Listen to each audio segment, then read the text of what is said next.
Welcome to another podcast. I call it Patriotic Pulpit. I am Bill Lockwood. We've examined a lot of things regarding the Roman Catholic Church in the past, and I want to continue with that. Today we're looking at what I might call mysticism in the Roman Church, the reverence for relics. This is such a broad topic. We'll only cover a little bit of it today, but in future podcasts we'll do some more of it. A lot of people respond, positive and negative, regarding what I said pertaining to the apparitions of Mary, to the honoring of Mary, and the perpetual virginity of Mary, all doctrines which the Roman Church have actually concocted, made up through the years, and added them to the panoply of all of their doctrines, all of which are unbiblical. But one of the things that is so stunning to me is the medieval mysticism that is wrapped up in Roman Catholic theology, and that involves the reverence for relics. So let's talk about that for a few moments. I want to sketch a history of Rome and Constantinople for just a moment, and that will lead us into what I have to say regarding relics. Now, Constantine became a Christian on his deathbed. As you might recall, Constantine was one who called together the Council of Nicaea 325. Byzantium later was where the seat of the Roman emperors went to, and that is, they changed it to Constantinople. The Constantine family took up residence there in Constantinople, and it was beginning to be called New Rome because the Roman emperors moved their seat from Rome to Constantinople. And with that, the rivalry began between Old Rome and New Rome. Soon enough, however, the empire being divided, now we have two empires, the East versus the West. The West, Rome was its seat, the East, Constantinople. Now also there would be two imperial bishops, one on the East and one on the West, and the churches there in Constantinople and Rome. We might even think of it between a Greek and Roman type of empire, Greek in the East, Roman in the West. But it began to feel, as I said, the spirit of rivalry, and the controversy began, and the prospects of the city, that is of the new city, Constantinople, outrivaled those of the old city.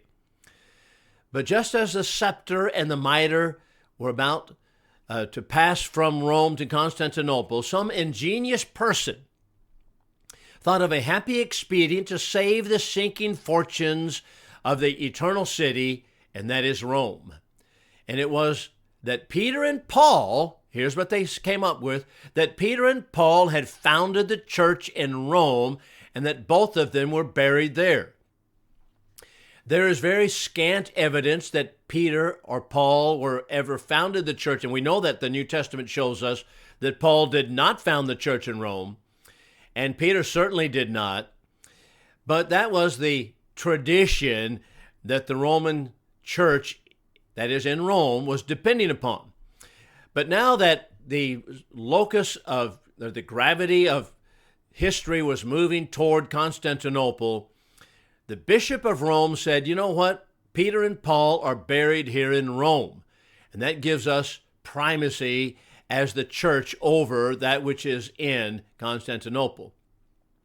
But how do they preserve it? And they do it with relics, and here's exactly how it occurred, and this comes from two or three different writers, Edward Gibbon being one of them, The Rise and Fall of the Roman Empire, a bishop in the Episcopal Church by the name of Waddington, who wrote in the 17th century. He writes about these things, and here's the story that took place.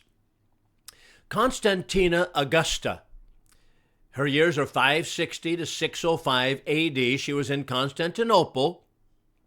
Her original name is Augusta. She was the Empress of the East at the close of the 6th century. Finding that this discovery was unfortunate to the rising majesty of the East, she sent an express to Rome to obtain the remains of Paul, because they, remember, are now in rivalry. Church at Constantinople, church at Rome. So she sends an express, that is, a letter to Rome, to obtain the remains of Paul and have them conveyed to Constantinople. She was willing that Peter should remain in the Lateran, but she wished to possess Paul. So she thought this would equalize the pretensions of the new Rome and the old Rome, that is, old Rome claiming the primacy. And at the same time, it would give her equal claims upon the devotion of the saints and pilgrims of the church. And it had not been for her failure in this stratagem, no one can tell whether Rome had not been ages since like Thebes or Babylon. And here's how Gibbon puts it.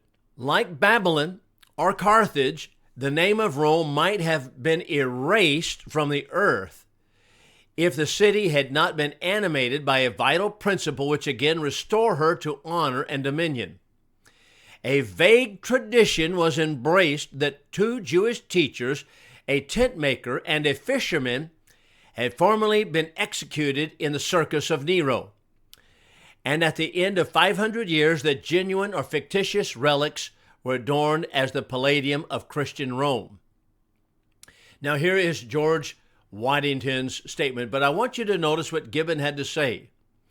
It was a vague tradition that was embraced by Rome that Peter and Paul both had been executed in the circus of Nero.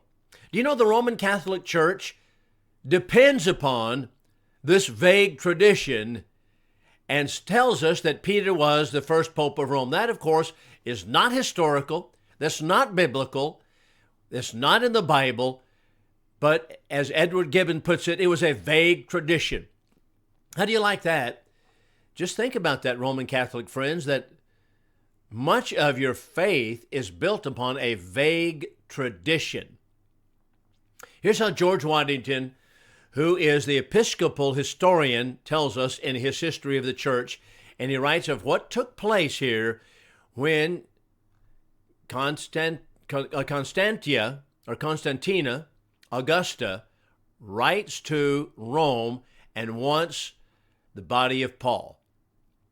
So the Empress Constantia, who is building a church at Constantinople to St. Paul, made application to Gregory, who's Gregory the Great, for the head of that apostle.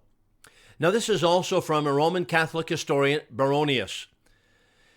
So she writes and wants the head of the apostle Paul, or at least some portion of his body, because they believed in relics. Superstition ruled through the early ages and medieval ages. So the Pope begins his answer by a very polite expression of his sorrow that he could neither nor dare to grant that favor, for the bodies of the holy apostles Peter and Paul are so resplendent with miracles and terrific prodigies, that would be these apparitions and mysterious, miraculous occurrences occurring in their own churches, that no one can approach those bodies without great awe, even for the purpose of adoring them. He said, I can't come get the body, for, in other words, of Paul, and send it to you because of these prodigies, these miracles that are occurring in their own churches, and no one can approach them without great awe. When he says, my predecessor of happy memory wished to change some silver armament, which was placed over the most holy body of Peter, though at the distance of almost 15 feet, a warning of no small terror appeared to him. So he got within 15 feet of the body of Peter that was preserved there, so says Gregory, that we have a terror appearing to him. Even I myself, he says, wished to make some alteration near the most holy body of St. Paul, and it was necessary to dig rather deeply near his tomb. The superior of the place found some bones which were not at all connected with that tomb, and having presumed to disturb and remove to some other place, he was visited by certain fearful apparitions and died suddenly. My predecessor of holy memory, writes Gregory, also undertook to make some repairs near the tomb of St. Lawrence. And as they were digging, without knowing precisely where the venerable body was placed, they happened to open his sepulchre. The monks and guardians who were at the work, only because they had seen the body of that martyr, though they did not presume so much as to touch it, all died within 10 days. So Gregory's saying, hey, when they got near the body of St. Lawrence, they all died. to the end that no man might remain in life who had beheld the body of that just man. You can see where he's going with this, can't you, friends? And that is, he doesn't want to send any relic up to Constantinople because he wants to keep them there in Rome, because he wants the primacy to be at Rome. And he doesn't want Constantinople to have these relics, if he had them and all, which he probably and certainly actually did not. But be that as it may. So he says, all of these happened. All these men that came near the body of St. Lawrence died within 10 days. So he says to the empress, be it then known to you that it is the custom of the Romans, when they give any relics, not to venture to touch any portion of the body. Only they put into a box a piece of linen, which is placed near the holy bodies. Then it is withdrawn and shut up with the due veneration in the church which is to be dedicated. And as many prodigies, that is, these are those unusual events caused by angelic powers, and as many prodigies are then wrought by it, as if the bodies themselves had been carried there, whence it happened that in the times of St. Leo, as we learn from our ancestors, when some Greeks doubted the virtue or the power of such relics, that the Pope called for a pair of scissors. Cut the linen around the body. These are dead bodies that have been in the tomb for a long time. This is what he says. Now, he says they called for a pair of scissors, they cut the linen, and blood flowed from the incision. You know, let me just stop here.